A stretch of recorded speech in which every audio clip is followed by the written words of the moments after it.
Dazod 500 presents Canadian Elections of History. The 42nd election in Canadian history took place on the 19th of October 2015. Incumbent Prime Minister Stephen Harper was going to be able to seek a fourth term, and he decided to take that opportunity and run with it. This was also the first election that was there. The date was already known because of the Canada Elections Act, which mandated elections to take place every 4 years. The writs of election for the 2015 election were issued by Governor General David Johnston on the 4th of August. At 11 weeks, the ensuing campaign was one of the longest in Canadian history. It was also the first time since 1979 that a Prime Minister attempted to remain in office from a fourth term.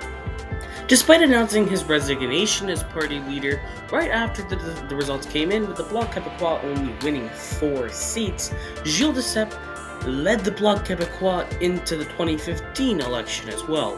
That didn't seem very productive now, did it? When it comes to the NDP, their iconic leader Jack Layton had died, and they had shuffled a couple of leaders before settling with Tom Mulcair on the 24th of March in 2012. On the 14th of April 2013, the Liberal Party held a convention to find out who their new leader would be after Michael Ignatieff led them to a historic defeat, winning only 32 seats from the last election. However, they elected someone really popular and really someone who resonated with the Canadian people, Justin Trudeau. Yes, you got it, the son of former Prime Minister Pierre Elliott Trudeau. And it's Trudeau that I really do want you to focus on for this video. He went from taking a third place party into a candidate for a majority government.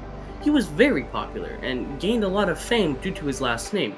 He didn't really have that much interest in politics beforehand, but after giving a speech at his father's funeral back in 2000, many people thought a career in politics was on the cards for him, and that's essentially why he tried for the Liberal leadership in 2013 and won it pretty astoundingly. He was very popular, and the people really seemed to enjoy him. One party that was definitely not going up and up was the Bloc Québécois, having won only 4 seats in the last election thanks to Jack Layton and the NDP's massive attempt to win Quebec into the NDP side. The Bloc Québécois was losing interest and influence fast. They actually lost 2 of their seats that they had won, so 50% of their seats were no longer in their control, but went to the Strength and Democracy Party, which was not accounted for in any circumstance in this election, although I'm pretty sure they thought they were big shots. As you can see by this graph here, the Conservatives were the favorite to win for about a year before them and the NDP were getting intertwined. However, almost immediately after Justin Trudeau became the leader of the Liberal Party, it was only the Liberals who were pulling ahead for the rest of the time until the election. That really showed how much people thought Justin Trudeau resonated with him. On the other hand, the Bloc Québécois, who was traditionally not horrible in Quebec, was polling less than the Greens at most points. That's kind of embarrassing considering the Greens had never gotten higher than 2 seats up until this point. The Conservatives really had a good chance of winning this election. In fact, they were very popular. However, if it wasn't for so many of their candidates not being really good and not being able to compose themselves, they may have had a chance at winning. Like Hokaloga candidate Augustin Ali Kitoko was removed as a candidate after sharing a Facebook photo album from New Democratic leader Tom Mulcair. But that's not the worst of it.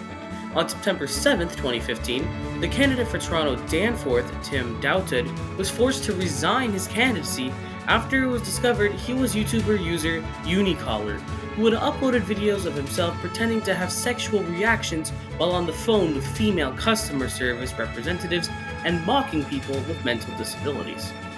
By-elections in and out of the 2011 the 41st Parliament of Canada had even shown that the Liberals were going to get a majority here, because Justin Trudeau and the Liberals had only 34 seats won in the previous election, yet they were at 36 at dissolution.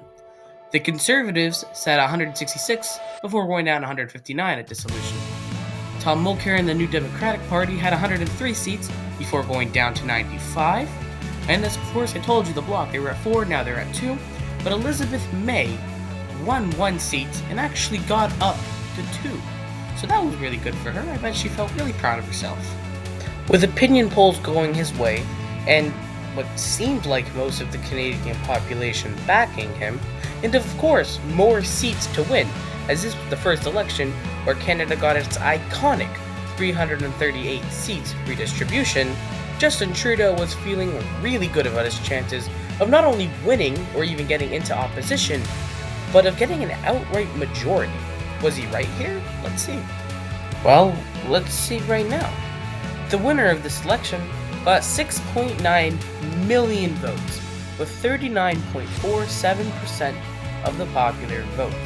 They managed to win 184 seats, which is the second most in Canadian history, just after 1949, with Liberal candidate there, Louis Saint Laurent, won 191 seats.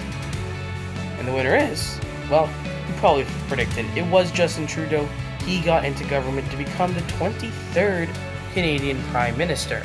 This was the second time in Canadian history that a party went from 3rd place to 1st place, the first being in 1925, when the Conservatives were in 3rd place after losing the 1921 election to winning 1925's election. The Conservatives went from 159 seats to 99.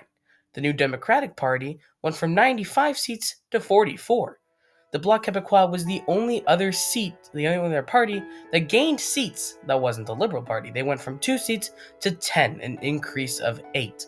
And Elizabeth May lost the extra seat, unfortunately.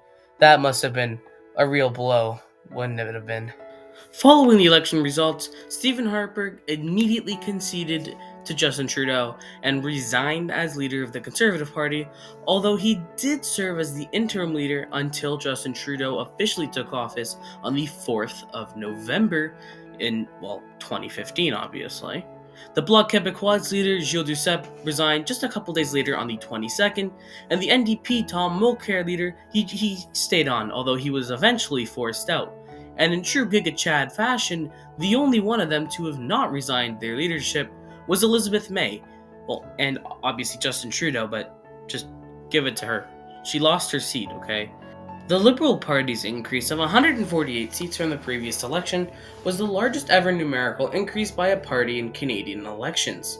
Prior to this campaign, the Liberals had held only 36 seats, the fewest seats ever held at dissolution by any federal party that went on to win the following election. The Liberals also became the first federal party in Canadian history to win a majority of seats without having been either the governing party or the opposition in the previous parliament. There was a massive increase of turnout in this election. This had the highest amount of voter turnout since 1993.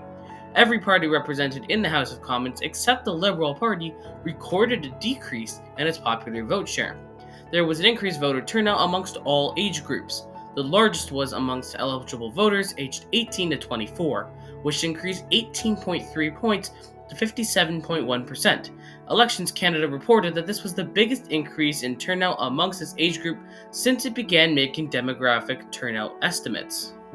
One of the main contributing factors as to why Justin Trudeau actually won this election is because he promised change. He promised to reform the way that Canadians vote. And you're going to be able to see in the next election if he actually does that with his majority.